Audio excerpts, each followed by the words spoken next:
تو مستورات گھر میں نماز پڑھنا ان کے لیے افضلیت، اور مرد حضرات پڑھیں گے مسجد میں، یہ عبادت نعبدو۔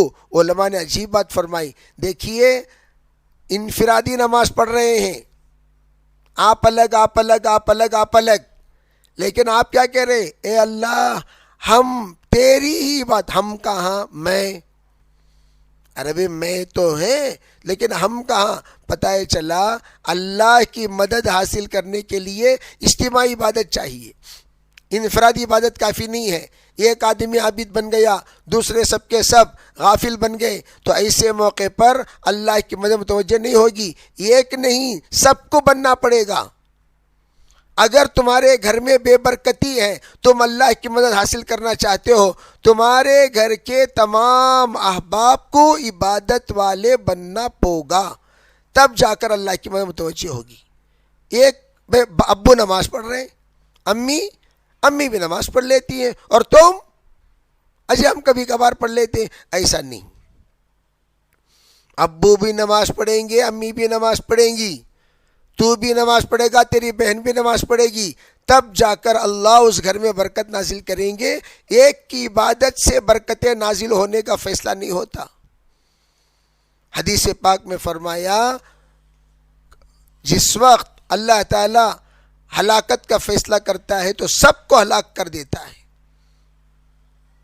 تو صحابہ نے پوچھا، اللہ کے رسول اگر ہم میں کوئی صالحی ہو تب بھی وَمِنَّ الصَّالِحُونَ، آپ نے فرمایا ہاں نیک لوگ ہوں گے تب بھی اللہ تعالیٰ ہلاک کرے گا۔ کب؟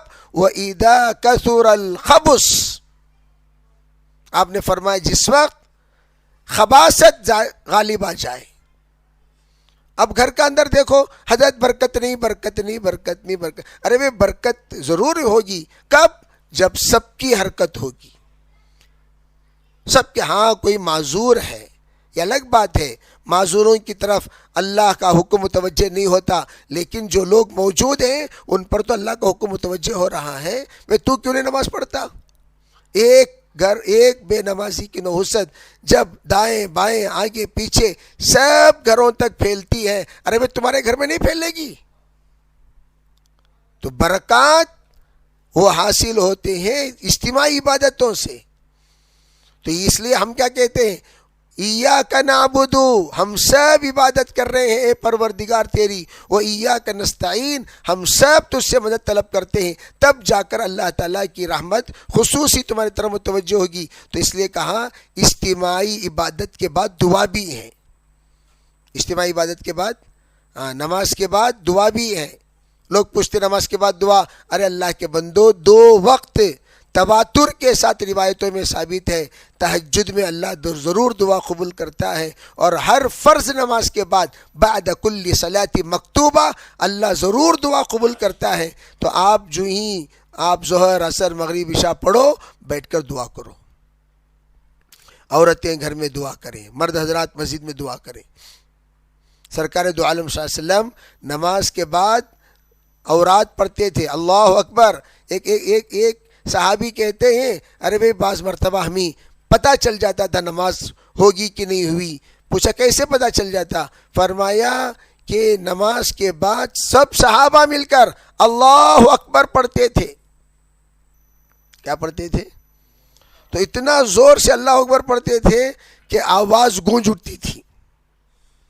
تو علماء کہتے ہیں سلام کے بعد اللہ اکبر پڑھنا چاہیے، سلام کے بعد اللہ اکبر 1 مرتبہ کو، 2 مرتبہ کو، 3 مرتبہ، 1 مرتبہ کو استغفار کرو، پھر دعا پڑھو، اللہم انت السلام ومنک السلام وإلیک یرجع السلام حینا ربنا بالسلام وادخلنا الجنة دار السلام تبارکت یا ذا الجلال والاکرام پڑھو، پھر اللہم اعینی علی ذکرک و شکرک و حسن عبادتک۔ صحابہ کہتے ہیں سرکار اتنی زور سے پڑھتے تھے، ہم سب کے سب پیچھے حضور سے سن کر یاد کر لیے، اور حضور پناہ مانگتے تھے جہنم سے، اللہم انی اسألک الجنہ وما یقربنا الیہا من قول و عمل، یا اللہ میں جنت مانگتا ہوں اور جو کچھ مجھے جنت کے قریب کرے عمل سے قول سے وہ بھی عمل مانگتا ہوں۔ اللہم نعوذ بک من النار وما یقربنا الیہا من قول و عمل، یا اللہ میں جہنم سے پناہ مانگتا ہوں اور جو کچھ عمل اور فعل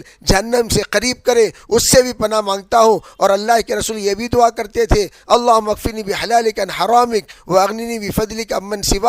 اس کے ذریعے سے اللہ قرض داروں کے قرض کو ادا کر دیتا ہے۔ اور اللہ کے رسول نے جب قبر کے عذاب کے سلسلے میں تذکرہ فرمایا، حضرت عائشہ فرماتی ہیں ہر نماز کے بعد حضور عذاب قبر سے پناہ مانگنا شروع کر دیے۔ اللہم انی اعوذ بک من العجز والکسل ومن جبن والبخل ومن غلبۃ الدین وقہر الرجال۔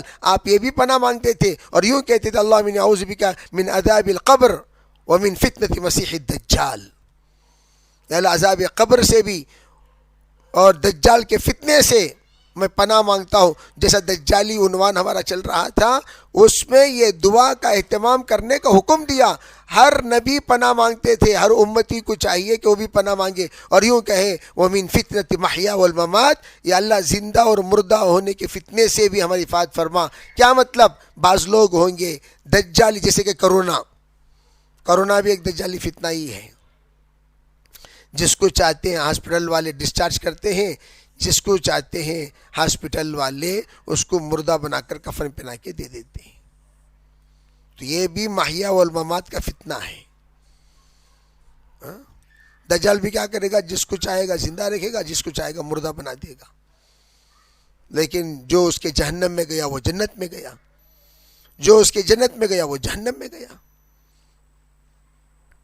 یہ ہے ایاک نعبد، یا اللہ ہم سب مل کر تیری عبادت کیے، اب نماز ختم ہو گئی، مدد طلب کر رہے ہیں، وایاک نستعین۔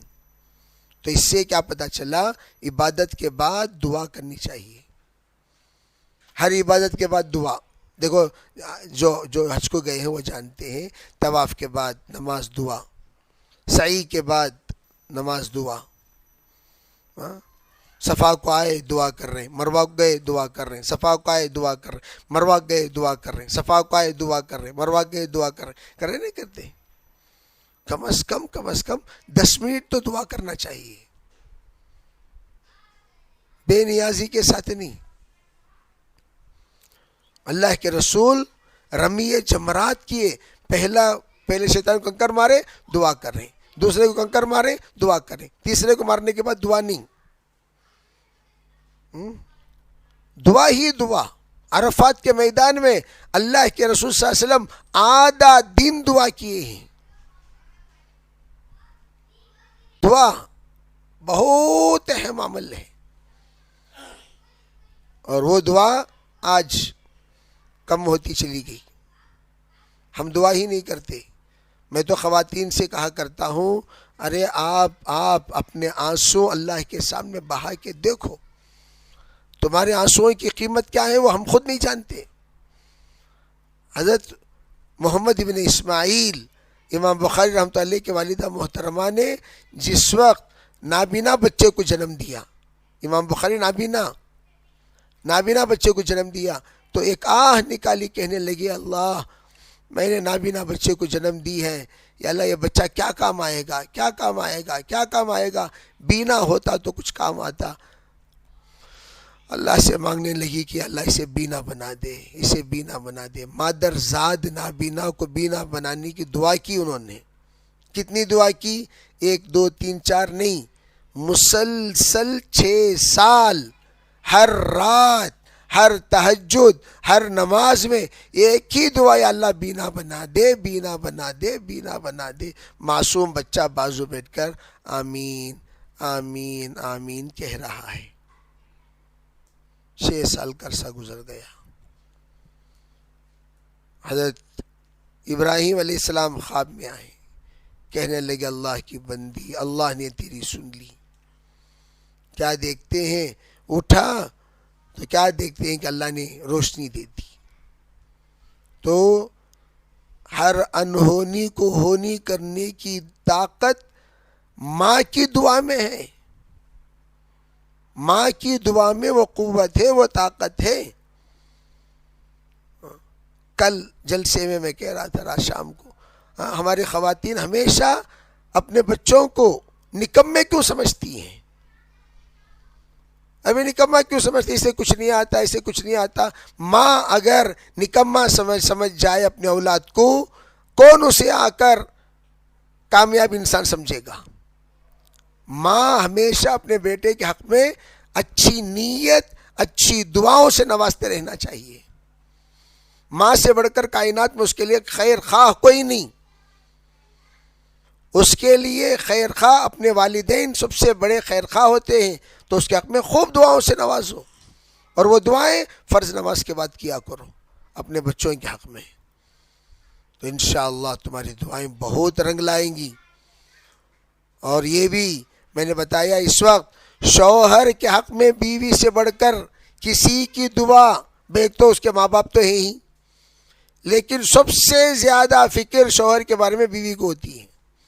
حضرت تھانوی نے عجیب بات فرمائی، کہا دنیا بھر کے لوگ یہ فیصلہ کر دیں کہ میرے شوہر کی بیماری لا علاج ہے، اس کی بیماری یعنی اس کا اب کوئی علاج نہیں ہوگا، حضرت تھانوی نے فرمایا مہر کے پیسوں سے اگر وہ اللہ کی بندی دوائی خریدے، بارش کے پانی پر دعا پڑھ کر دم کرے اور اللہ سے اپنے آہ و زاری سے دعا مانگے، اے میرے رب اس دوا کے ذریعے سے میرے شوہر کو تو شفا دے دے، فرمایا اس کی دعا عرش الہی تک کیسے پہنچے گی؟ اگر اس کے مقدر میں شفا ہے تو اللہ ضرور شفا دے گا، ورنہ عافیت سے نواز دے گا۔ موت میں عافیت ہے، عافیت دے دے گا، تڑپنے نہیں دے گا۔ اتنی بڑی بات حضرت تھانوی لکھتے ہیں۔ تو میں عرض کرنا چاہتا ہوں کہ ہم لوگ دعا ہی کہاں کرتے ہیں، دعا ہی کہاں کرتے ہیں؟ تو محترم خواتین، دعا بہت بڑی چیز ہے، اور اس میں جو اللہ کی خصوصی رحمتیں نازل ہوتی ہیں، توجہات، وہ انشاءاللہ بہت کارآمد ہوں گی، اور مزید باتیں میں ضرور انشاءاللہ آئندہ آپ حضرات کے سامنے عرض کروں گا۔ اللہ سے دعا کیجیے اللہ تعالی ہمیں سریے کو سمجھنے کی اور عمل کرنے کی بے انتہا توفیق عطا فرمائے، غافل بندوں میں شامل ہونے سے اللہ ہماری حفاظت فرمائے، ہر طرح کے خیر اللہ مقدر فرمائے، شر